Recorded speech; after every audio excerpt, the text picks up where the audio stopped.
Hello viewers, இன்னைக்கு நம்ம பார்க்க போறது ஒன் பீஸ் எபிசோட் 803 பார்ட் 1.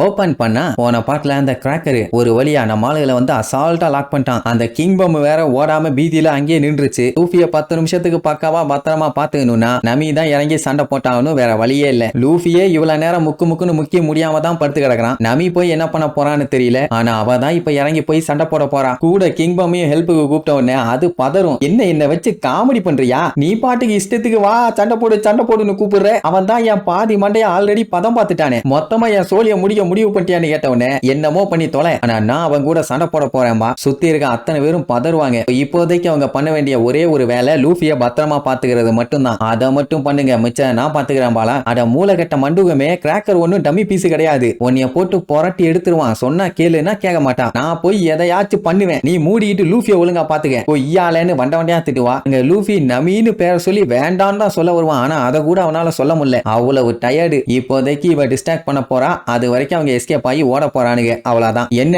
இவளை பார்த்தோன்னே அவங்க ஓரமா போய் உட்கார்ந்துகிட்டான் ஜம்முன்னு. இப்ப நமி இருக்க நிலைமைக்கு சிந்திச்சு செயல்பட வேண்டும். ஏனென்றால் அந்த காடாவாய கிராக்கரு எம்பரரோட சபார்டினேட். இதுக்கு முன்னாடி இவங்க சண்டை போட்டாங்களே சப்ப பீசுங்க, அந்த மாதிரி இல்ல. அதனால இவன் முடிஞ்ச அளவுக்கு இறங்கி சண்டை போட்டே ஆகணும். அவனுக்கு இவெல்லாம் சண்டை போடுவான்னு சுத்தமா நம்பிக்கையே இல்ல. நமி என்ன பொண்ணுங்கிறதுனால பூன்னு நினைச்சிட்டியா? ஃபயர்ரா புஷ்பா ஃபயரு, அப்புறம் நீ தான் வாங்கிக்கிட்டீங்கன்னு அவன் பாட்டுக்கு பேசிட்டே இருப்பான். ஏன்னா டைம் வேஸ்ட் பண்றான். அவனுக்கு தெரியாதுல்ல இந்த 10 நிமிஷம் பஞ்சாயத்தெல்லாம். அதனாலேயே அவன் ஸ்டாஹாட்டால இனிமேட்டு சண்டையே போட முடியாதுன்னு முடிவே பண்ணிட்டான். அடுத்து நமிய கொல்ல போறான். ஆனா அதுக்காக அவன் எல்லாம் டைரக்டா இறங்கி சண்டை போட மாட்டான். அவனோட காட்ஸ் தான் அனுப்பி விடுவான். போங்கடா போய் சோழிய முடிச்சுட்டு வாங்கன்னு. நமிய ஏரை யூஸ் பண்ணி காட்ஸ் எல்லாத்தையுமே பிளாக் பண்ணுவான். அந்த கேப்ல மரம் எல்லாமே விழுந்தடிச்சு ஓட ஆரம்பிச்சிருங்க. ஆனா ஒருத்தர் 2 பேர்லயே ஏகப்பட்ட காட்ஸ் வச்சிருக்கானே, அதனால வளைச்சு வந்து லாக் பண்ணுவாங்க. நமிய விடுறதா இல்ல, பெரிய கிளவுட் எல்லாம் உருவாக்கி தண்டரை பயங்கரமா இறக்குவா. ஆனா ஒண்ணு வேலைக்கு ஆகல. ஏன்னா அதுங்க வெறும் பிஸ்கெட்ஸுங்க. அது மட்டும் இல்லாம அதுகளோட ஷீல்டு பயங்கர ஸ்ட்ராங்கா இருக்குது. இந்த தண்டர்லாம் சுத்தமா பத்தாது. அவளோட மேஜர் அட்டாக்கே இதுதான். அதுவே ஊத்திக்கிச்சு என்ன பண்ண போறாளோ. அவன் என்னடானா இழிச்சுக்கிட்டே, பரவாயில்லையம்மா நல்லா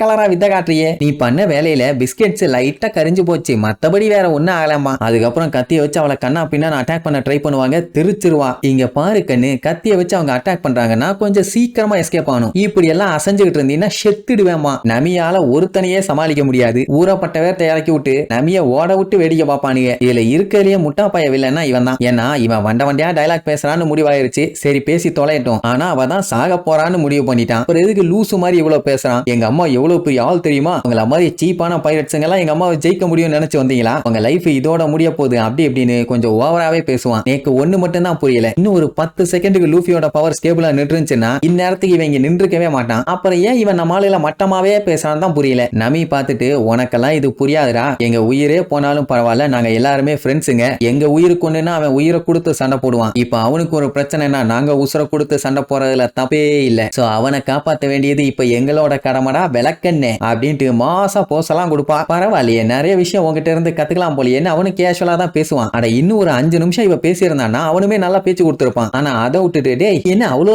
பெரிய அப்பாட்டகரா? இல்ல கேக்குறேன், அவ்வளவு பெரிய அப்பாட்டகரா நீ? சும்மா உன்னோட அடியாளிகளை அனுப்பி விட்டுட்டு சொம்ப பைய மாதிரி உட்கார்ந்துகிட்டு இருக்க. என்ன உட்கார்ந்து படம் பார்த்துக்கிட்டு இருக்கியா? வெக்கமா இல்ல உனக்கு? வயிற்றுல நிஜமாவே பேக்ஸ் தான் இருக்கா இல்ல சாந்து போட்டு ஒட்டி வச்சிருக்கியா? நன்னாரி பையலன்னு அவனை போய் சண்டை கூப்பிட்டுருவா. இருக்கிறதுலே அந்த படுபாவி பைய தான் டஃப்பான ஆளு. அவனை போய் சண்டை கூப்பிட்டா விடுவானா? இப்ப என்னமா நோக்கி என் கூட சண்டை போடணுமா? தாராளமா சண்டை போட்டுலாம். ஆனா எனக்கு ஹர்ட் ஆகுறது சுத்தமா பிடிக்காது. பட் உன்னை பார்த்தா என்னைய ஹர்ட் பண்ற ஆள் மாதிரி எல்லாம் தெரியல. ஆனா உனக்காக வேணா சண்டை போறேன்னு சொல்லிட்டு வெறி குண்டு அட்டாக் பண்ண வருவான். உடனே நமி கிளவுட்ஸ் எல்லாம் உருவாக்கி அவனை அட்டாக் பண்ணுவா. வேலைக்கே ஆகல. அவன் எல்லாத்தையுமே தட்டி விட்டுட்டு அசால்ட்டா வந்து நமிய போட்டு குத்த ஆரம்பிப்பான். அவன் அந்த ஒத்த கம்பியை வச்சுக்கிட்டு எவ்வளவு நேரம் தான் சமாளிப்பான். அந்த கம்பியுமே திருச்சிரும். இப்ப கத்தியா அவன் மூஞ்சுக்கு நேரா வச்சிருக்கான். ஒரு போடு போட்டானா போதும், தலை 2ஆ போயிடும். என்னமா நீ கொஞ்சம் டைம் எடுத்து சண்டை போட்டு செத்துருக்கலாம்ல. இப்ப பாரு கொடூரமா என் கையால சாக போற. சரி நல்லா என்ஜாய் பண்ணி சாவு அப்படின்ட்டு கத்திய வச்சு வாங்கி குத்த வருவான். அந்த டைமுங்கும் போது லூஃபி செகண்ட் கியர்ல சும்மா பாஞ்சு வந்து அவனோட வாயிலே ஒரு அடி திருச்சடிச்சு போய் விழுவான். அப்பாடா பையன் ஒரு வழியா ரெக்கவர் ஆயிட்டான். எவ்வளவு தைரியம் இருந்தா என் ஃப்ரெண்டு மேல கைய வைப்ப, உன்னை கொல்லாம விட மாட்டான்டாமா. வந்துட்டியாடா வாடா வா அப்படின்னு அவனும் சண்டைக்கு ரெடி அனுப்பான். நல்ல வேலை கயிறளவில் உயிர் தப்பினால் நம்ம நமி. சரி நீ அவனை நீயே பாத்துக்க, என் வேலை முடிஞ்சு, நான் போய் அந்த மரமாடுகளை புடிச்சு ஒரு வழி பண்றேன்னு கிளம்பிடுவான். அதே நேரம் அந்த ஜெர்மா கிங்டம்க்கு அடியில இருக்க சீக்ரெட் அண்டர் கிரவுண்ட் ஃபெசிலிட்டியை காட்டுறாங்க. அங்க போன எபிசோடு நம்ம சஞ்சி நிச்சியோட மூஞ்சிலேயே அந்த செஃப் அடிச்ச காண்டி ஒரு மிதிய வச்சான்ல, அடிச்சு புரண்டு போய் விழுவான். அப்பவும் சஞ்சி விடுறதா இல்ல, நீ பண்ணது எவ்வளவு பெரிய தப்புன்னு நான் உனக்கு பாடம் கத்து கொடுக்குறேன்டான்னு வெறி கொண்டு அட்டாக் பண்ண போவான். அந்த டைம் அந்த இச்சிஜி சிம்பிளா, கண்ணா ஈஸ்ட் ப்ளூல செஃப் எங்க கண்ட்ரோல்ல இருக்காருன்னு தெரிஞ்சுக்க, எப்ப வேணாலும் அவரை போட்டு தள்ளுவோம், சோ சைலண்டா இருப்பான். வேற வழி இல்லாம அட்டாக் பண்ண போன சஞ்சய் அப்படியே ஸ்டாப் பண்ணிடுவான். இனி நிச்சயம் விடுவானா, புசுக்குன்னு பின்னாடி வந்து புடிச்சு, என்னப்பா நீ அந்த அறிவு கட்ட குக்கு காண்டியெல்லாம் போய் இவ்வளவு ஃபீல் பண்ற, சரி பரவாயில்ல, திருப்பி சண்டை மட்டும் போற வேலை வச்சுக்காத. அதுக்கப்புறம் ஈஸ்ட் ப்ளூ ஃபுல்லா ரத்தமா நிறைஞ்சு வலியும்பான். அதாவது ஜெஃப கொண்டுருவேன்னு மிரட்டுறான். இப்படி சொல்லிட்டு சஞ்சியோட முதுகிலேயே ஒரு மிதி, அதுலயே ஆல் பிளாட், அடுத்து ஓங்கி ஒரு குத்து பேன்னு போய் விழுவான். இதுக்கப்புறமும் விடாம ரவுண்டு கட்டி நின்னு நக்கல் பண்ணுவானுங்க.